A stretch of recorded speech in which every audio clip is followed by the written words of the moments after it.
समस्या का समाधान कैसे निकलेगा। उधर पूर्व मुख्यमंत्री और इनेलो प्रमुख ओपी चौटाला किसानों के समर्थन में उतरे और बीजेपी पर निशाना साधते हुए कहा कि आज देश में किसानों का बुरा हाल है। कृषि कानूनों को लेकर घमासान तेज होता जा रहा है। किसान अपनी संसद लगाकर सरकार तक अपनी बात पहुंचाने की कोशिश कर रहे हैं, लेकिन इस किसान संसद का सरकार पर कितना असर होगा ये देखने वाली बात होगी। और इस पर ज्यादा जानकारी के लिए भाकियू के राष्ट्रीय प्रवक्ता स्वामी इंद्र हमारे साथ जुड़ गए हैं। स्वामी इंद्र जी, स्वागत है आपका। सर, लगातार आप लोग पिछले 4 दिनों से आज चौथा दिन है जब किसान संसद लगा के एक तरह से सरकार पर दबाव बनाने की कोशिश कर रहे हैं ताकि जो 6 महीने से बातचीत की जो डोर टूटी है उसको जोड़ी जा सके और बातचीत हो। लेकिन क्या आपको लगता है कि किसान संसद से कोई असर सरकार पर पड़ेगा और बातचीत होगी, समाधान होगा? जी खालिद भाई, देखिए आपको पता ही है कि लगातार 8 महीनों से हम दिल्ली की दहलीज पे बैठे थे। इस दौरान अब हम जो है आज किसान जो अपनी संसद लगा रहा है और कल आपने देखा होगा पूरे भारत से महिलाएं निकल कर आई। वो जो घर की रसोई को चलाने का काम करती हैं, साधारण महिलाएं मेट्रोपॉलिटन सिटी से चलकर आई, कोई कलकत्ता से आई, कोई मद्रास से आई, कोई मुंबई से आई, यानी महानगरों से चलकर महिलाएं आई, दिल्ली से महिलाएं निकल कर आई और आम जो संगठन है वो चलकर आए। खालिद भाई, आप समझिए कितना बड़ा देश के अंदर ये मुद्दा बन गया है कि एसेंशियल कमोडिटी एक्ट के बारे में अब आम आदमी भी बात करने लग पड़ा है। उसे पता लगा ये जरूरी वस्तु अधिनियम जो काला बाजारी को रोकने का कानून था, सरकार ने कोरोना काल में जब लोगों की कमर पहले ही टूटी हुई थी, डबल तोड़ने का सरकार ने काम किया, लोगों को हैंड टू माउथ करने का काम किया, लोगों को रोटी से मोहताज करने का काम किया। खालिद भाई, आप समझ सकते हैं कि ऐसी स्थितियों को आज किसान के साथ मिलकर देश का आम नागरिक भी निपटने के लिए तैयारी कर रहा है कि हम भी इससे 2 हाथ हो लें, क्यों ना हम किसानों को साथ दें। आज देखिए, कल हमने हमारी महिलाओं ने कल कारगिल जो है दिवस भी मनाया, जो तमाम शहीदों ने अपने देश की रक्षा करने के लिए कारगिल में शहीद हुए थे, कल उनको भी याद किया। लेकिन स्वामी जी इस दौरान कई महिलाओं को दिल्ली पुलिस ने रोक दिया, वहां जाने भी नहीं दिया। इसके पीछे आप क्या सोचते हैं? इसको लेकर आपका क्या कहना है? क्योंकि जब महिलाएं कल संसद चला रही थी तो महिलाओं को देखने का भी हक था। नहीं आ रहा था, अच्छा हुआ। बिल्कुल खालिद भाई, वही बताना चाह रहा हूं, खाली महिलाओं को नहीं रोका, पुरुषों को भी रोका, तमाम आम नागरिक को रोका। साथ ही साथ आज भी मीडिया के ऊपर प्रतिबंध है कि मीडिया जो संसद की जो कार्रवाई चलती है, किसान संसद की कार्रवाई चलती है, उसको जो है मीडिया ब्रॉडकास्ट नहीं कर सकता, उसको दिखा नहीं सकता। बहुत सारे चैनल हमसे बार बार कह रहे हैं कि हमें देखना चाहते हैं और यही कारण था कल महिलाओं ने बैरिकेड्स को हटाने की कोशिश की कि भाई तमाम लोगों को देश को पता तो लगे, देश की गृहिणियां क्या चाहती हैं, देश की बेटियां क्या चाहती हैं, लोग चर्चा तो करें। तो आज भी हम लोग गए हैं, हम तो ये उम्मीद लगाते हैं कि सरकार जो है ये दोहरा मापदंड, जहां एक तरफ कहती है कि महिला सशक्तिकरण करना है, महिलाओं को ऊपर लेके आना है, किसानों की आय दुगनी करनी है, तमाम ऐसी बातें सरकार बोलती थी। आज हम क्या कह रहे हैं? हम तो वही कह रहे हैं जो सरकार कहती थी। लेकिन हम तो ये कहते हैं भैया जो तुमने अपने वादे किए उन्हें वादों को पूरा करो। ऐसा लगने लगा है कि आप लोग जो धरना प्रदर्शन कर रहे हैं, जो आंदोलन कर रहे हैं 8 महीने से, उसका असर अब विपक्ष पर भी होने लगा है। विपक्ष खुलकर सामने आने लगा है। आप ही लोग का दबाव का असर था कि राहुल गांधी को ट्रैक्टर पर बैठना पड़ा और संसद तक उन्होंने ट्रैक्टर लेकर जाने की कोशिश की, हालांकि उनको वहां तक नहीं जाने दिया गया। लेकिन कहीं ना कहीं आप लोग का असर दिखने लगा है और संसद में यह आवाज उठ रही है। आज भी कृषि कानून पर हंगामा हुआ है कि वापस लिया जाए, लेकिन सरकार पीछे क्यों नहीं हट रही? देखिए खालिद भाई, हमने बताया आपको पहले भी अपने चैनल के माध्यम से, और आपके चैनल की मैं प्रशंसा करता हूं कि जीरो ग्राउंड पे जाकर रिपोर्टिंग करते हैं, हमारी तमाम गतिविधियों पे आप बहुत बारीकी से ध्यान रखते हैं। हमने पहले ही 17 जुलाई से पहले तमाम राजनीतिक दलों को जाकर ज्ञापन दिया और माननीय सांसदों से कहा कि जब देश का किसान दिल्ली की दहलीज से उठकर संसद भवन के सामने मात्र 400 मीटर दूर जंतर मंतर बैठा होगा, वहां जब हम संसद चला रहे होंगे तो आपने देश की बड़ी पंचायत को बंद नहीं होने देना, वहां आपने चर्चा करनी है और पूरे हंगामे के साथ देश की जो कुंभकर्ण नींद में सोई सरकार है उसको जगाने का काम करना है, देश के प्रधानमंत्री को जगाने का काम करना है। जो प्रधानमंत्री खुद वकालत क्या करते थे कि एमएसपी के ऊपर खरीद की गारंटी होनी चाहिए, एक्ट होना चाहिए जब वो मुख्यमंत्री थे, यानी कि वो लालसा थी, वो उनकी जो मन की बात थी, देश के लोगों ने सुनी और 2 बार प्रधानमंत्री का पद उनको दे दिया। कम से कम अब तो जनता की बात सुन ले, जनता क्या चाहती है, युवा क्या चाहते हैं। कहां गए आपके 2 करोड़ रोजगार, कहां गए किसान की आमदनी दुगनी होना, कहां गया स्वामीनाथन की रिपोर्ट लागू करना। आपने तमाम बातें भूलकर आप सिर्फ कॉर्पोरेट घरानों का पेट भरने लगे हैं और ऐसे में आप देश को आपके ऊपर उम्मीद थी तो आप पीछे हट गए, छुप गए। आप भी बोलते थे कि देश का प्रधानमंत्री बोलता नहीं, बोलने वाला प्रधानमंत्री चाहिए, देश की बात रखने वाला प्रधानमंत्री चाहिए, एक ताकतवर जो सत्तारूढ़ दल चाहिए। आपको पूरी ताकत दी जनता ने। अब तो विपक्ष भी कमजोर है और पक्षी पक्ष है, और पक्ष होते हुए भी आप पक्षपात कर रहे हैं। कैसा पक्षपात कि ठीक है सर, देश के आप हमारे साथ बने रहिए। रमेश बावन जी कांग्रेस प्रवक्ता हमारे साथ जुड़ गए हैं। रमेश जी, स्वागत है आपका। धन्यवाद सर, नमस्कार आप सबको। सर, सवाल यह है कि किसान आंदोलन का लग रहा है अब असर कांग्रेस पर भी पड़ने लगा है, क्योंकि कांग्रेस एक तरह से जो राजनीति में कहीं ना कहीं अपने प्रतिद्वंदी से पिछड़ रही है, एक तरह से किसानों के बहाने जान फूंकने की कोशिश थी। और कल कांग्रेस जो पूर्व अध्यक्ष है राहुल गांधी, उन्होंने टॉप गियर लगाया है। क्या इसका कोई असर होगा कांग्रेस पर भी? देखो जी, एक लोगों को झूठ बोल के सत्ता को हथिया लिया मोदी जी ने और सपने दिखाए हिंदुस्तान का, मैं कह रहा जी वर्ल्ड का सबसे बड़ा जुमलेबाज जो हमारे माननीय प्रधानमंत्री जी है। और जो लोगों की उम्मीद थी कि शायद कुछ अच्छा हो जाए तो लोगों से झूठ बोल के वोट ले लिए। और आज जिस तरह प्रधानमंत्री जी मनमानी कर रहे हैं और उस मनमानी से जिस तरह देश को तबाही के कगार पे ले आए, तो इस तरह के एलिगेशन लगाना एक मानसिक जो इनकी ओछी हरकत है मोदी सरकार की कि कांग्रेस उसको भुनाना चाहती है, बिल्कुल सरासर गलत है।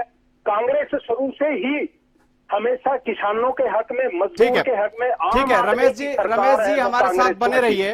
रमेश जी बने रहिए, इंद्र जी बने रहिए। लेकिन इस बीच आपको बता रहे हैं कि प्रदेश के पूर्व मुख्यमंत्री ओपी चौटाला ने किसानों को लेकर क्या कुछ कहा है, पहले वो सुन लीजिए, फिर डिबेट पे आते हैं।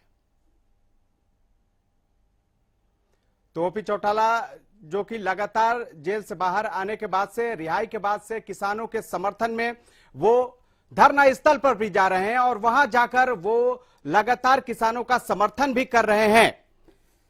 इनेलो प्रमुख ओपी चौटाला किसानों के समर्थन में भी उतर गए हैं और बीजेपी पर भी उन्होंने निशाना साधा है। उन्होंने कहा कि देश में किसानों का बुरा हाल है, कृषि कानून को लेकर घमासान तेज होता जा रहा है और इसी में लगातार जो विपक्षी पार्टियां हैं वो लगातार सरकार को घेर रही हैं। किसान भी लगातार सरकार पर दबाव बना रहे हैं ताकि बातचीत हो और जो 8 महीने से यह आंदोलन चल रहा है उसका अंत हो। लेकिन अंत होता दिखाई नहीं दे रहा, क्योंकि 22 जनवरी 2021 के बाद से किसानों और सरकार के बीच कोई बातचीत नहीं हुई है। ऐसे में सवाल यह उठ रहा है कि जब बातचीत होगी ही नहीं तो समाधान कैसे होगा? जब तक दोनों पक्ष टेबल पे नहीं आएंगे तब तक इस समस्या का हल कैसे निकलेगा? हालांकि अब किसानों ने पूरी तरह से अपनी रणनीति के तहत दबाव बनाना शुरू कर दिया है। एक तरफ मानसून सत्र चल रहा है, देश की संसद चल रही है, दूसरी तरफ किसानों की भी संसद चल रही है जंतर मंतर पर, और इस माध्यम से जो किसान हैं वो सरकार पर दबाव बना रहे हैं। लगातार हर दिन किसान संसद में पूरी उसी तरह से कार्यवाही होती है जैसे देश की संसद में कार्यवाही होती है। यहां भी कृषि मंत्री बनाया जाता है, स्पीकर बनाया जाता है, बहस होती है कृषि कानून को लेकर, और उसके बाद से यहां पर भी कृषि मंत्री से बातचीत से लेकर और इस्तीफे तक करवाए जाते हैं। लेकिन सवाल यह है कि क्या किसानों की संसद का असर देश की संसद में जो चल रहा है, जो हंगामे हो रहे हैं, क्या इस कृषि कानून को लेकर कोई असर सरकार पर भी होगा? और भारत भूषण जी हमारे साथ बीजेपी के प्रवक्ता जुड़ गए हैं। भारत जी, स्वागत है आपका। धन्यवाद जी। भारत भूषण जी, लगातार आप देख रहे हैं कि 8 महीने से ज्यादा का समय हो गया, सरकार को बातचीत करना चाहिए किसानों से, लेकिन बातचीत नहीं हो रही है। और कल आपने देखा कि राहुल गांधी ने भी टॉप गियर लगा दिया, क्या कहेंगे? देखिए, संसद के बाहर या जंतर मंतर पर संसद चलाने का वास्तविक अर्थ तो तब होता अगर भारत की सरकार, केंद्र की सरकार या केंद्र के कृषि मंत्री किसान जत्थेबंदियों से जो आंदोलनरत हैं उनसे बात करने को तैयार ना होते। लगातार 11 दौर की बात भी चली और किसानों का उस समय देखे पहले 2-3 दौर में तो उनसे 2-3 मांगे सामने आई थी, जैसे एमएसपी पे गारंटी देना, किसानों को जो आपस के कॉन्ट्रैक्टर के साथ झगड़ा हो तो उसको अदालत में ले जाने जैसी बातें थी। उसमें सरकार ने कहा था कि अगर इसमें शंकाएं हैं तो उनको शंकाओं को दूर करने के लिए हम उचित प्रावधान कानून में कर देंगे। लेकिन उसके बाद एकदम से यू टर्न हुआ और ये हो गया कि नई कृषि कानूनों को पूर्णतया रद्द ही कर दिया गया।